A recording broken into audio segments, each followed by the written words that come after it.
I'm Katie Couric. Good news tonight in the battle against a killer. Fewer women are hearing these 4 words: you have breast cancer. Sharon Alfonsi on what may be the reason for a sharp decline. 7% is really huge. Cheryl Atkinson has the latest on the condition of Senator Tim Johnson as Gloria Borger looks at what is now a very delicate balance of power on Capitol Hill. And new hope in the search for 3 missing mountain climbers. Could a cell phone signal mean they're alive?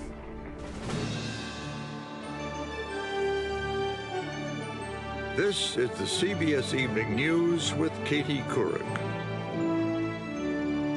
Hi, everyone. It kills more than 40,000 women in this country every single year. But as we mentioned, there is good news about breast cancer, the #2 cancer killer of women. Tonight, we can tell you that breast cancer rates are suddenly dropping. And as Sharon Alfonsi tells us, scientists are trying to figure out why. Doctors sometimes use a magnifying glass to look for breast cancer. Now, some new cancer statistics are under the same scrutiny. After years of only fractional changes, researchers say suddenly the incidence of breast cancer dropped 7% in a single year.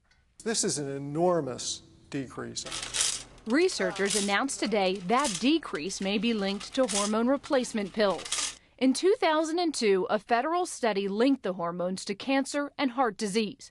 Millions of women stopped using them. A year later, the incidence of breast cancer nosedived. Dr. Peter Rabden led the analysis of the 2003 statistics, the most complete data available. His study suggests that breast cancer tumors may be fueled by hormone replacement therapy. And when that was stopped, those cancers almost immediately stopped growing. But Dr. Freya Schnabel says stopping hormone therapy may be just one of the reasons for the dramatic decrease that year. Better mammograms could play a part too. If one thing is true, it's that breast cancer is just not that simple. So while it's encouraging news for millions of women, and I like to get rid of some of this gray, it's still not that clear cut. Very confusing for women because no one seems to have the right answers or concrete information. About 10 years ago, an increase in breast cancer was widely reported. Doctors later learned it was the result of better detection, not a bigger problem. The lesson? Sometimes you have to wait a few years to see how the statistics shake out. Sharon Alfonsi, CBS News, New York.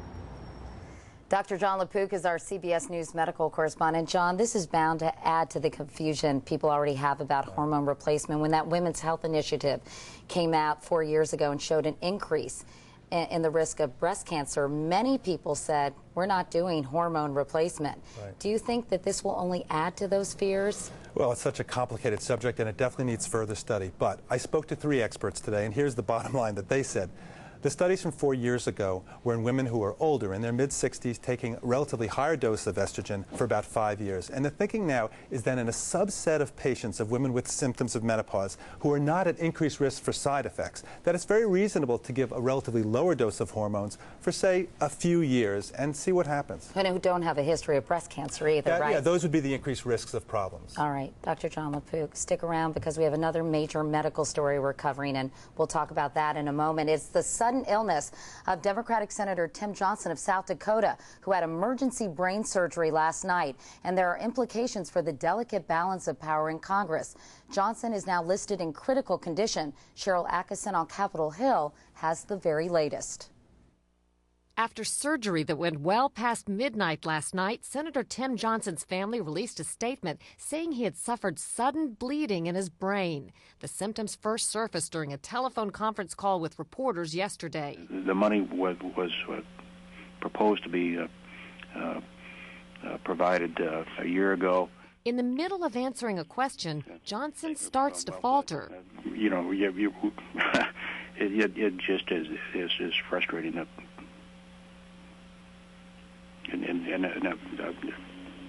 After aides ended the call, Johnson managed to walk to his Capitol office but still appeared ill. An ambulance rushed him to the hospital. The diagnosis? An arteriovenous malformation in his brain. That means arteries and veins are knotted together like a ball of yarn. He's probably had it but not known it for much of his life. As the tangle grew, one of the blood vessels apparently burst. It really depends on the size and location, how much injury to the brain is done at the time of the hemorrhage, and that can be everywhere from mild to severe. Last night's surgery to drain the blood is being called successful, but nobody's saying much beyond that, including Senate Majority Leader Harry Reid, who visited Johnson today. I saw him, he looked great. Johnson, who's been a senator for a decade, fought off prostate cancer in 2004. Married with 3 children, he voted in 2003 to authorize military force in Iraq, knowing it would send his oldest son, Brooks, an Army sergeant, to the region. He's since returned safely. Late today, we were told Senator Johnson has been appropriately responsive to word and touch and that no further surgery has been required. Also, Katie, that it's too early for a long-term prognosis. All right, Cheryl Atkinson on Capitol Hill tonight. For most of us, this is the first time we have ever heard of the condition Senator Johnson has, so let's go back to our go-to guy, Dr. John LaPue. John, how might this medical event affect Senator Johnson's health in the long run? It depends on exactly what's going on, which we really do not know. However, just to look at how things like this happen in other patients, this is a schematic of the brain, and this is the area of the brain where speech and communication is involved. Now, if you go back to sort of a slice through the brain to see of the kind of things that can go on when you have these abnormal blood vessels called AVMs, here you have one in the front part of the brain, and if these were to bleed, you could actually have a problem with thinking and with movement. This isn't an area that affects communication and speech, and theoretically, again, we don't know exactly what's going on, but theoretically, if you had a problem like bleeding here, you could have symptoms such as the kind of symptoms that the senator had. John, can patients like this experience a full recovery? I spoke to 2 experts at Columbia today, and the answer is absolutely yes. We don't know, again, the specifics of the senator's situation, so we can't say anything about him. But in general, patients can make a complete and total recovery. Dr. John LaPue, thanks for all your help tonight. Politics don't matter much in news of life or death, but when it broke yesterday that the Democratic senator was ill, there was immediate speculation about the impact it might have on the balance of power in the new Senate, where Democrats will soon hold the slimmest of majorities, 51 to 49. National political correspondent Gloria Borger is in our Washington bureau tonight. Gloria, what are people down there saying now? Well, Katie, one thing did become very clear today, and that is Republicans are staying very far away from the conversation about just who's going to control the Senate, at least for now. As one Republican said to me, and I quote, "This is not the way we want to win back the Senate."